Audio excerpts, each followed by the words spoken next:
for Publix Corporation, Publix supermarkets.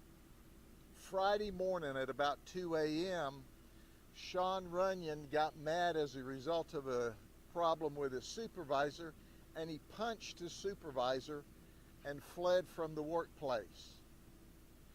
He left and he had not been seen since then. Sean and other team members on this electrical job were living in this community close by. Now, here's what occurred. At 9:44 this morning, we received a 911 call about a murder. He's murdered someone. And what we found out was Sean returned to the neighborhood, went into the house with a baseball bat and a knife, and he stabbed and beat people inside the residence.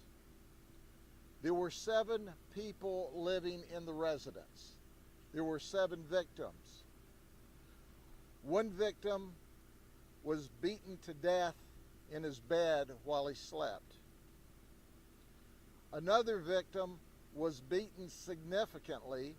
He is not deceased. I underscored this one's not deceased, but he is in extremely critical condition at a local hospital and not expected to survive from his horrible wounds. A third victim is deceased on the front porch of the residence. There were 4 others, as I said, beside the 2 that's currently deceased and the one that's going to die as a result of this horrific act. He chases a 4th victim into the street and struck him in the shoulder and the back area with this baseball bat that he had beaten the others with. Another man and his wife and his 7-year-old little girl were able to escape the residence without harm. Then Sean fled from the scene.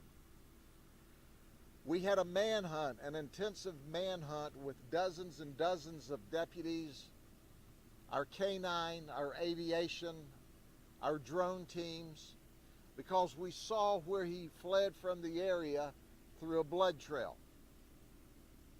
And then the trail went dead and we couldn't find him. About an hour and a half, maybe 2 hours later, he shows up at a house in Lake Wells, Florida, with blood on himself, and tells the people, "I've been raped." And he takes off this bloody clothes and leaves it at their residence, and they're telling him, "Well, you need to go to the hospital." That was at 11:37. Our deputies, assisted by the police department, rushed to Lake Wells Hospital and took him in custody at the hospital. He is not injured as of the information that we have now. He has confessed to our detectives. The investigation's underway. He knew all of these victims. We have no idea what outraged him so bad that more than 24 hours later that he would come back and make an attempt to kill every one of them. And in fact, 2 of them are deceased. The 3rd one is not going to survive because of the horrible nature of his injuries, and the investigation goes on. The information we present to you, like always, is to make sure that you understand clearly that this information is subject to change as the investigation moves forward, and we present this information so that you can relay it to the community to calm the neighborhood and the community down that saw all of the activity here, to know that it's safe. The murderer, the horrible murderer, is in custody and the community is once again safe. Are there any questions? Can you spell his social last name for us, please? S-H-U-N-R-U-N-Y-O-N. Sheriff, were all the people in this house, were these his co-workers?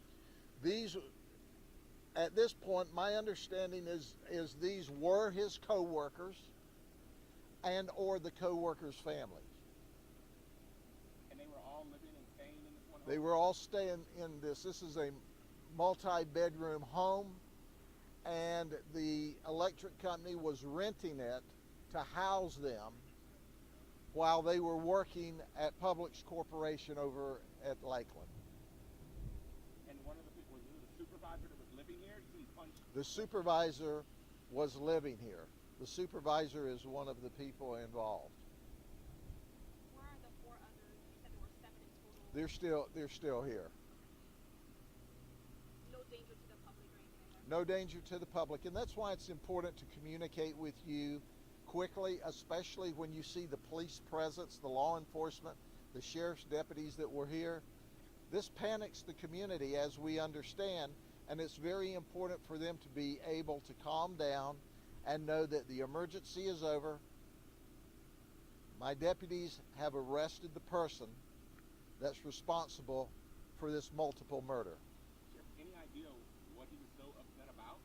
Absolutely not at this point in the investigation. Obviously, we'll sort that out as the investigation goes on. It's pretty straightforward. There was never a question about who the suspect was. The question we had to deal with was, where did he flee to?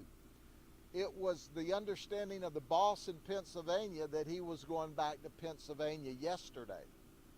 So the boss was surprised to find out that he was not only here, but he was here murdering his co-workers this morning. So is he a resident of Pennsylvania? We don't know where he's a resident of. The company, the electrical company that had the contract to work with Publix, was out of Pennsylvania. So the boss, as I understand, is in Pennsylvania. Detectives have been in contact with him, and he's been totally cooperative. Do you have any idea why he fled to Lake Wales? Is that just random? Or? Have absolutely no idea why he ended up in Lake Wales. He showed up at a random house on a quiet street in Lake Wales, bloody, telling the people he was raped. Took those clothes off, threw them down. They told him, well, you need to go to the hospital. And that's what he did. And that's where we found him. And we appreciate the Lake Wales people calling us just as soon as this occurred to report it to us. They helped us get this guy in custody sooner rather than later. Obviously, our big concern immediately was we had this murderer who was on a rampage at large. So where did he show up next? That was our concern. And we knew once he had killed 2 and he thought he had killed the 3rd, he had nothing else to lose. Who else was he going to kill before he was in custody? So that's why there was a full court press in seconds after we were notified to start locating him. And once again, the community helped us. Are you able to give us the name of the company that he worked for? I don't have that name right now. We can get that and get it back to you, okay? Were any of the people, victims in the house, able to fight back towards him? I mean, there's so We many don't know. living- The investigation's underway. One of the deceased victims is on the front porch, and it's a horrific scene. The entire scene is horrific. The victim that was hit in the back and the shoulder with a baseball bat is all right. But our suspect, Runyon, chased him into the street to hit him out in the street. Does he have any priors? Do you guys know what you Yes, he does have criminal history, and the last time he was arrested, it was a violent arrest dealing with strangulation in Pennsylvania. Okay? Thank you very much. Take care. Have a good day.